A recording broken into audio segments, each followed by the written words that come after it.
সালামু আলাইকুম সবাইকে। আমাদের বাংলাদেশের নির্বাচন কি আসলে অন্তর্বর্তীকালীন সরকার প্রফেসর ইউনূসের নেতৃত্বে যেটা গঠিত হয়েছে সেই সরকার ক্ষমতা নেয়ার 18 মাস পরেই আয়োজন করা হবে? দ্যাট মিন্স ডক্টর ইউনূসের নেতৃত্বে সরকার ক্ষমতা নেয় 8ই আগস্ট 2024 সাল। সেই হিসাবে কি আমরা ধরতে পারি 2025 সালের শুরুর দিকে বা ঠিক 18 মাস পরে বাংলাদেশে একটি গণতান্ত্রিক নির্বাচন অনুষ্ঠিত হতে যাচ্ছে? রয়টার্সকে দেয়া বাংলাদেশের সেনাপ্রধানের একটা রিপোর্ট এটা খুবই বিভ্রান্তি তৈরি করেছে। তো আমি আসলে রয়টার্সের যে মূল নিউজটা সেটা একটু আগে পড়ে দেখলাম, কারণ আমাদের যে অন্তর্বর্তীকালীন সরকার তার ডক্টর ইউনূসের যিনি প্রেস সচিব তিনি আজকে সংবাদ সম্মেলনে একটা কথা বলেছেন যে এরকমটা সেনাপ্রধান জেনারেল ওয়াকারুজ্জামান কোথাও বলেননি যে অন্তর্বর্তীকালীন সরকার ক্ষমতা নেয়ার 18 মাস পরেই নির্বাচন করতে হবে এবং বাংলাদেশকে একটি গণতান্ত্রিক প্রক্রিয়ায় প্রবেশ করতে হবে। আসলে তিনি যেটা বলতে চেয়েছেন এক্স্যাক্টলি যে জিনিসটা রয়টার্সে এসেছে সেই লাইনটা আমি আপনাদেরকে কোটেশনটা পড়ে শোনাচ্ছি। Following the reforms, Jaman said a transition to democracy should be made between a year and half, but underlined the need for patience. So এটা যদি আমরা একেবারে সরল বঙ্গানুবাদ করি তাহলে যেটা দাঁড়ায়, জেনারেল ওয়াকারুজ্জামান বলছেন সকল প্রকার সংস্কার শেষ করার পরে 1 বছর থেকে 18 মাসের মধ্যে একটি গণতান্ত্রিক নির্বাচন দেয়া যেতে পারে এবং দেয়া উচিত, এবং আমাদের সবারই এ ব্যাপারে ধৈর্য ধারণ করতে হবে। তার মানে উনি কি বোঝাতে চেয়েছেন যে সংস্কারগুলো অন্তর্বর্তীকালীন সরকার প্রফেসর ডক্টর ইউনূসের নেতৃত্বে হাতে নিবে, যেমন যে 6টা কমিশন গঠন করা হলো, পুলিশ সংস্কারের জন্য কমিশন, সংবিধান সংস্কারের জন্য, নির্বাচন কমিশন সংস্কারের জন্য, এরকম যে সংস্কারের জন্য কমিশনগুলো গঠন হয়েছে এবং ভবিষ্যতে আরও যে কমিশনগুলো গঠিত হবে এবং সেই কমিশনগুলো থেকে যে রিপোর্ট আসবে, যে সাজেশন আসবে, সেই সাজেশন অনুযায়ী বিভিন্ন দল মত নির্বিশেষে প্রফেসর ইউনূস সবার সাথে বসে যখন একটা দিক নির্দেশনা বা একটা সিদ্ধান্তে আসতে পারবেন যে এই সংস্কারগুলো আমরা অন্তর্বর্তীকালীন সরকারের সদস্যরা করতে পারি আর এই সংস্কারগুলো আমরা পরবর্তীকালে নির্বাচিত সরকারের জন্য রেখে দিব, এরকম একটা চার্ট যখন তারা তৈরি করতে পারবে তখন তারা বিশেষজ্ঞদের সাহায্য নিয়ে এই সংস্কারগুলো করার দিকে মনোযোগ দিবে এবং সংস্কারগুলো করার দিকে হাত দিবে।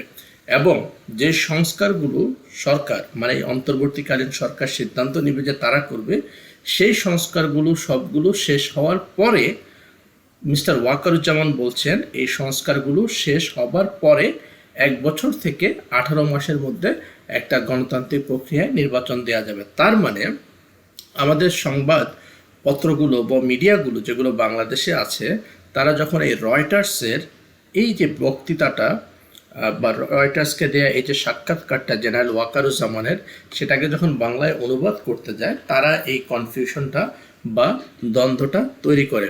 আমি আবারও বলছি, আপনারা যদি রয়টার্সের এই মূল যে নিউজটা সেটাতে যান, ইংরেজি নিউজ, সেখানে ওয়াকারুজ্জামান স্পষ্টভাবে বলেছেন, আমি আবারও বলি, following the reform Jaman said a transition to democracy should be made between a year and a half, but underlined the need for patience.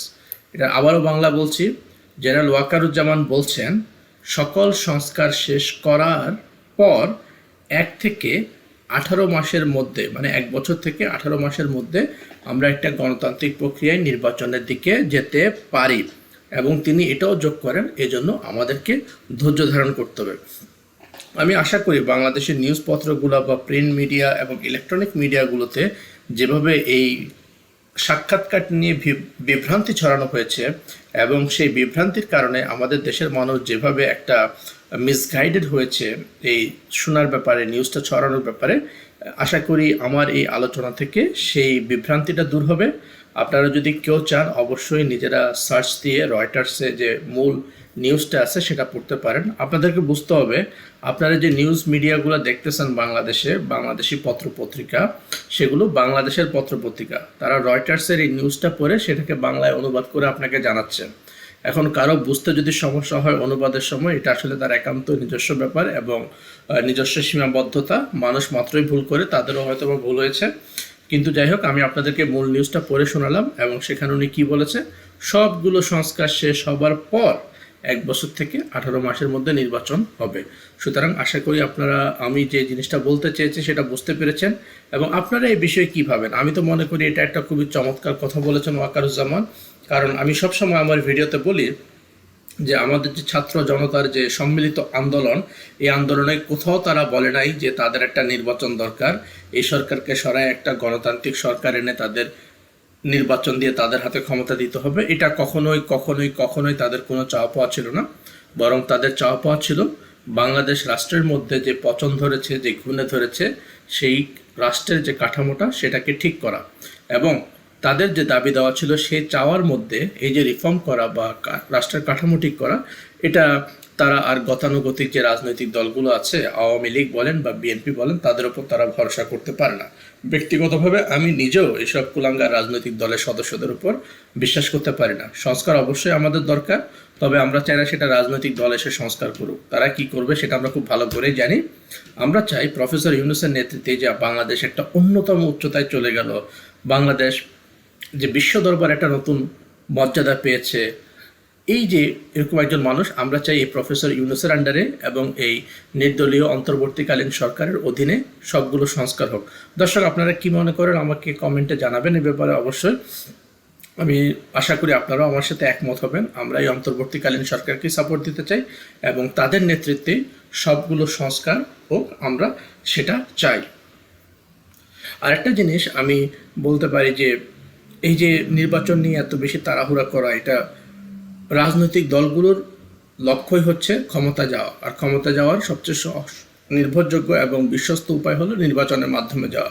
সুতরাং রাজনৈতিক দলগুলোর পক্ষ থেকে তাড়াতাড়ি চাইবে নির্বাচন দিতে, সেটা দোষের কিছু না, কিন্তু দেশের জনগণ কী চায় সেটা হলো সবচেয়ে ইম্পর্ট্যান্ট।